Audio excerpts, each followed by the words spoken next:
Daily standing meeting, daily work management किंवा daily huddle हे consistent stable performance देण्यासाठी operational एक्सलन्सचा मुख्य आधार मानले जाते.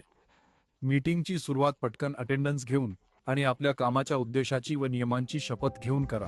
त्यानंतर स्कोरबोर्ड असा असावा की खरी परिस्थिती एका नजरेत समजेल. एका मिनिटाच्या आत टीमला morale, safety, quality, delivery, productivity, cost, innovation, audit आणि लर्निंग या सर्वांचे ट्रेंड्स आणि करंट स्टेटस दिसले पाहिजेत. स्टँडर्ड सिंपल आहे, ते व्हिज्युअल आणि करंट ठेवा आणि सिग्नल्स असे ठेवा की काय बदलले आहे याकडे लक्ष जाईल.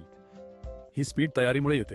Validated data, clear colour coding वापरा आणि प्रत्येक सोर्ससाठी एक ओनर ठेवा, जेणेकरून कोणाचे नंबर बरोबर आहेत यावर चर्चा नको.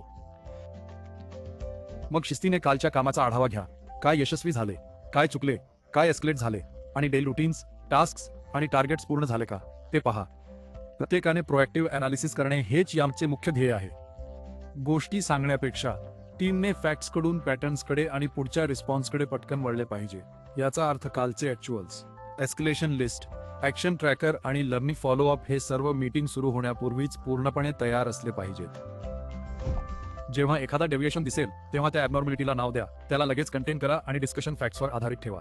हा भाग कन्साइज ठेवा, जेणेकरून टीम काय घडलं आणि काय कंटेन केलं इथून पुढे रूट कॉज अनालिसिसकडे वळू शकेल. आता पुढे बघा. Overdue items, full kit readiness, frozen near term plan आणि पुढच्या महत्त्वाच्या प्रायोरिटीज समोर आणा.